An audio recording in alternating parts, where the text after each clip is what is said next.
给大家介绍一下 MF43-N 的安装。我们先来认识一下显微镜的配置。这个是显微镜3木头，这个是目镜，这个是物镜。物镜的个数具体看配置清单。这个是聚光镜，这个是汞灯灯泡，这个是载物台，这个是汞灯电源控制箱，这个是配的工具，这个是荧光附件，这个是汞灯灯箱，然后这个是主机。下面开始显微镜安装，首先装载物台，载物台的这个位置需要卡到这里，首先将载物台打到最低，卡住。放置好载物台以后对中，然后锁紧螺丝，然后开始安装物镜。物镜安装以后，安装好之后再安装聚光镜。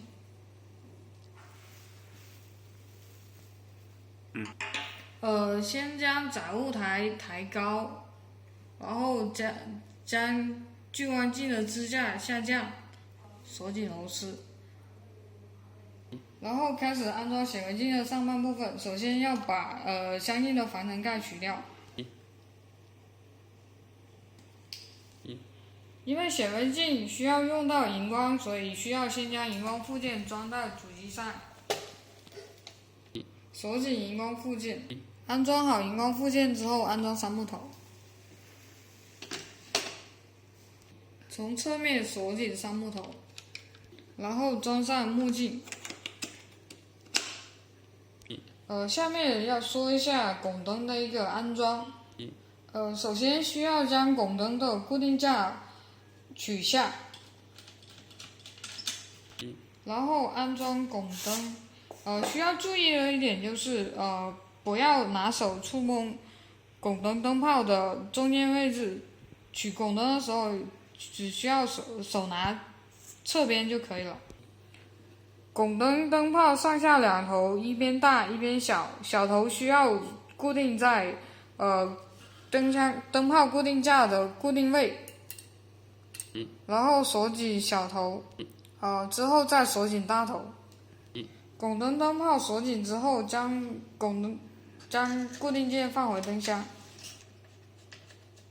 汞灯灯箱装好之后，将汞灯灯箱装到荧光附件，锁紧两侧螺丝，然后接上电源。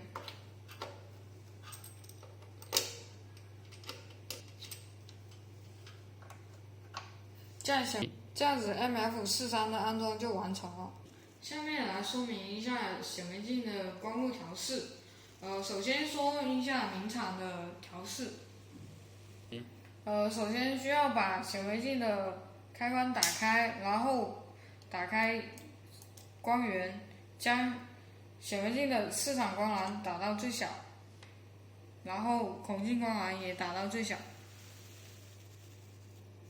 之后将物镜切换到10倍，然后目视目镜将载物台调到焦面。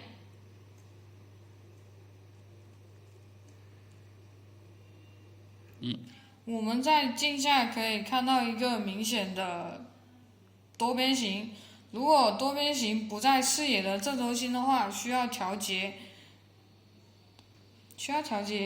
聚光镜侧面的2颗螺丝，将其调中。OK。多边形调到中心之后，将光源的市场光囊打大，让它覆满目镜整个视野。下面我们来说一下汞灯的一个调节方式。首先需要准备白纸1张，将它放在载物台上，然后打开汞灯的电源开关，等待光源亮度稳定为止。首先将物镜移到空档的位置，通过灯箱后面的3个旋钮来调节汞灯的位置。首先调节这个旋钮，将光斑调到最细，然后再调节这2个旋钮，将光斑调到最中间的位置，然后再通过这个旋钮将光斑打均匀。调节效果如下：首先是将光斑调到最小，然后通过左右调节到最中间，之后将光斑打均匀。